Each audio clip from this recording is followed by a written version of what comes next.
la valorisation des produits lactosérum et crème. Dans ce projet, la coopérative de Yenne et celle des Entremonts ont rejoint les 7 coopératives qui constituaient jusqu'alors l'UPB. Savoie Lactée a démarré son activité en juillet 2015 à Albertville. De par sa situation centrale, l'impact environnemental et les coûts des transports du petit lait et de la crème sont considérablement diminués.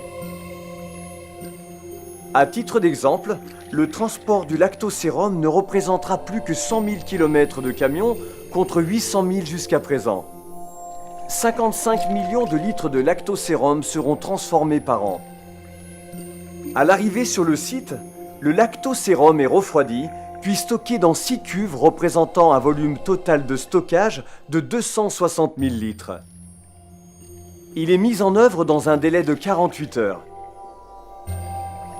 Dès l'arrivée du sérum et de la crème, température, acidité sont vérifiées.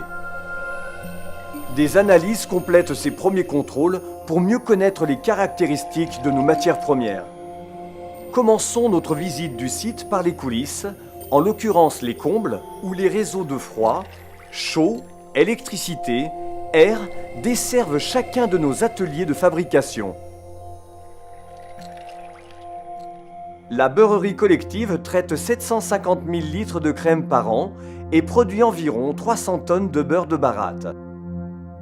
La crème qui est pasteurisée dans les heures suivant son arrivée est ensuite maturée pour entre autres développer les arômes. S'ensuit alors sa transformation en beurre par barattage.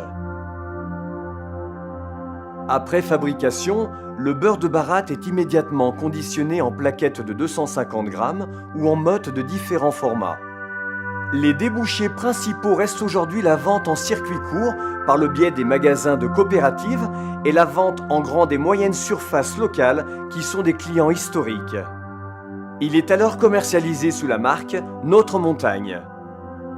La coopérative laitière de Yenne, adhérente à l'Union, continue de commercialiser son beurre dans son emballage traditionnel, la dent du chat. La production annuelle de ricotte est estimée à 40 tonnes. Plus connue par les producteurs sous le nom de Sérac, la ricotte Savoie Lactée est produite selon des principes identiques mais plus industrialisés. C'est toujours par action conjointe d'une élévation de la température et d'une acidification que les protéines du lactosérum floculent. La séparation de la ricotte brute du jus lactosé se fait ensuite sur une table d'égouttage. Le conditionnement en seau de 10 kg est réalisé dans la foulée afin de garantir sa qualité bactériologique. Elle est ensuite très rapidement stockée au froid. Les débouchés principaux restent l'industrie agroalimentaire où elle rentre dans la confection de plats cuisinés. Les débouchés à destination du consommateur final en conditionnement de 250 grammes restent secondaires pour le moment. L'atelier de production de poudre de protéines est l'atelier le plus conséquent du site avec une production annuelle de près de 500 tonnes. Il faut compter environ 100 litres de lactosérum pour produire 1 kg de poudre. Tout le process vise à éliminer l'eau tout en préservant la qualité des protéines. Après pasteurisation, une grande partie de l'eau est éliminée par ultrafiltration. Il s'agit d'un procédé complexe qui permet de retenir principalement les protéines tout en éliminant l'eau et le lactose. Le liquide obtenu riche en protéines est alors pulvérisé sous forme de micro-gouttelettes dans le get dryer pour obtenir de la poudre. La poudre qui contient 80% de protéines de lactosérum est baptisée du charmant nom de WPC80. Son utilisation en agroalimentaire peut être très diversifiée. On la retrouve par exemple dans des produits alimentaires destinés aux seniors ou aux sportifs.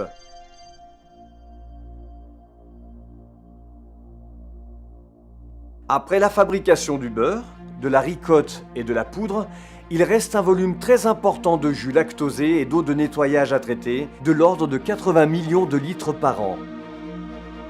Ces effluents sont très fortement concentrés en sucre et représentent la charge organique des eaux usées générées par une ville de 100 000 habitants. Il faut alors les épurer avant de les restituer au milieu naturel. L'unité de méthanisation installée par Valbio transforme plus de 95% de cette matière organique en produisant un biogaz riche en biométhane par un procédé naturel de fermentation similaire à celui se déroulant dans le rumen des vaches. Le biogaz qui est produit, jusqu'à 250 m3/h, alimente un moteur de cogénération produisant de l'électricité revendue au réseau EDF et de l'énergie thermique sous forme d'eau chaude réutilisée par l'unité. 2,8 millions de kWh électriques seront produits chaque année à partir des effluents, ainsi que 3,5 millions de kWh thermiques. Après la méthanisation, un traitement biologique aérobie de finition termine l'épuration des eaux avant leur retour au milieu naturel, l'Isère. Les faibles quantités de boue biologique extraites aux différentes étapes du process sont déshydratées et envoyées en compostage. Elles bouclent ainsi le cycle en valorisant au maximum les constituants du lait.